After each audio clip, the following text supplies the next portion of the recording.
Boxing is perhaps the world's oldest martial art. Reason dictates that empty-handed combat is as old as human conflict. Before the advent of weaponry, some incarnation of punching and wrestling, and perhaps kicking, would have been the first martial art. Indeed, boxing has been around since the dawn of man and has the richest history of all combat sports. So let's take a look at the roots and branches of the ancient history of boxing.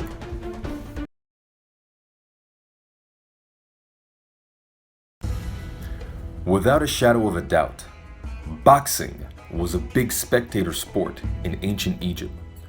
It began as early as 3000 BC, and it lasted even until the Ptolemaic dynasty. And during the Middle Kingdom, combat sports was promoted heavily, and its popularity reached an unprecedented height in the ancient world.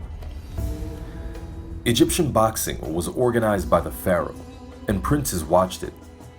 They had referees who would discipline you for breaking the rules. Competitions were often held against Nubians and Canaanites, and they wore cloth unlike other nations who box completely naked. Boxing in ancient Egypt, as in all African combat sporting tradition, was accompanied by music to start the festivities. This is evident from their artwork, as well as their West African descendants, whose language, genetics, cultural traditions, and ethnogenesis are rooted in ancient Egypt and other nations along the Fertile Crescent.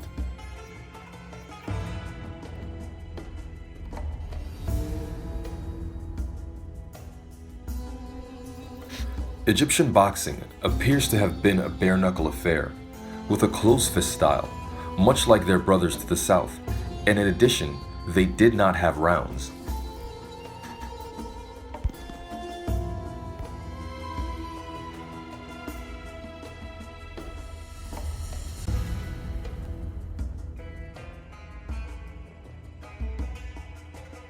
Fight camp.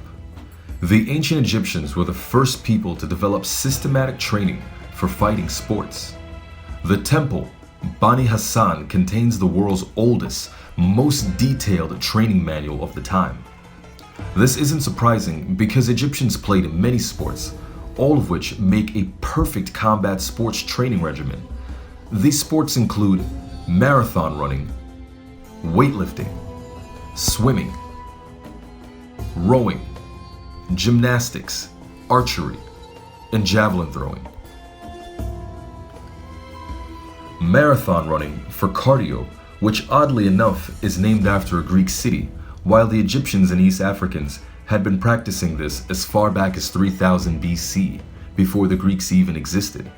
Not coincidentally, these East Africans still dominate the sport till this day. Weightlifting for power and strength. Weightlifting was one of those sports known to the Egyptians, and the Egyptians actually had a form of a kettlebell in which they used to do clean and jerks.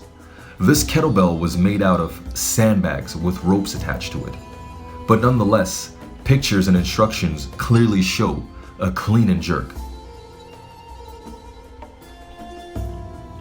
Swimming. Swimming is excellent for developing full-body anaerobic and aerobic endurance.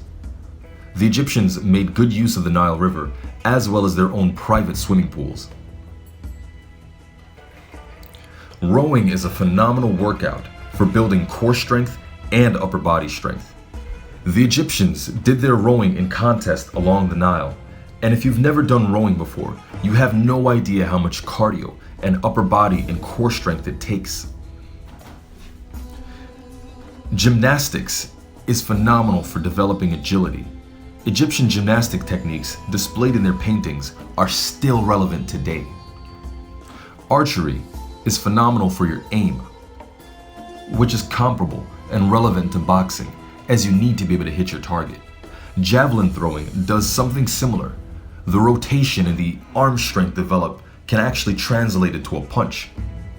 And lastly, they played handball, which is also excellent for boxing timing, hand-eye coordination, reflex. It's almost as good as a focus ball. Drawings of this sport are found on the Saqqara tomb, which are 5,000 years old. The ball was made out of leather and stuffed with plant fibers or hay, or made of papyrus plant in order to be light and more durable. It was seldom used for more than one match. The paintings show 4 girls playing handball. Each team throws the ball and the other at the same time. The players can either be on their feet or on top of their teammates' backs while exchanging the ball.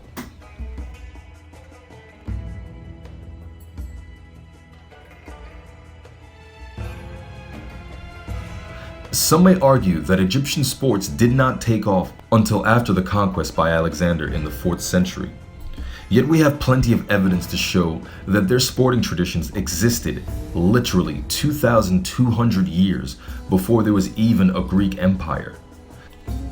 In addition, prior to Egypt being conquered, Grecians famously studied in Egypt and the Chaldees. Famous Greeks such as Plato and Pythagoras studied in Egypt and Chaldean mystery schools. Yet it is in the Ptolemaic dynasty of Egypt that we get these names of recorded boxers. The epitaph of a boxer excavated at Olympia.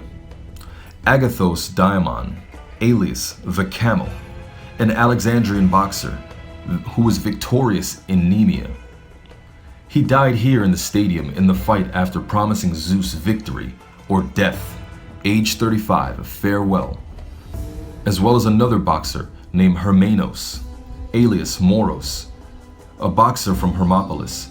We even have the surviving copy of the boxer's boxing diploma, which shows that he paid a membership fee of 100 denarii completely.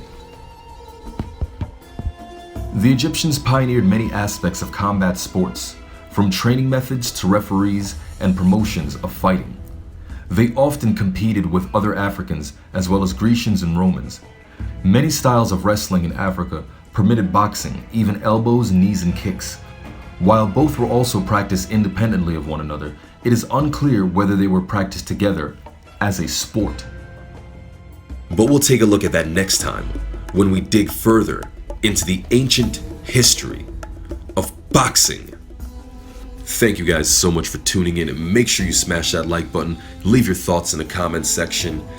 And I'm trying to get these videos to at least 500 likes so I can continue doing this just to make it worth it. I feel that I'm spending a lot of time on these videos, and if they're not being seen, then what's the point in spending so much time editing? Anyway, this is a video in a long series of videos that I plan to do covering the ancient history of boxing, the pre-modern history of boxing, and then the modern history of boxing. Hope y'all enjoy. Definitely looking forward to hearing from you guys. Let me know what you think. And also, if you want to support this channel, in addition to liking, commenting, and sharing, you can go over to my website, thefocusballs.com, and cop yourself a focus ball. If you're stuck in the house like everyone should be, and you want to get a workout, the focus ball is the perfect tool for boxing, indoors. Train every time, everywhere, and take your striking game to the next level with the focus ball. Are you ready to take your striking game to the next level? Then you've got to get the focus ball. Dramatically improve footwork, timing, reflex, hand-eye coordination, head movement, and striking IQ. Lightweight and extremely portable, so you can train every time, everywhere with the focus ball.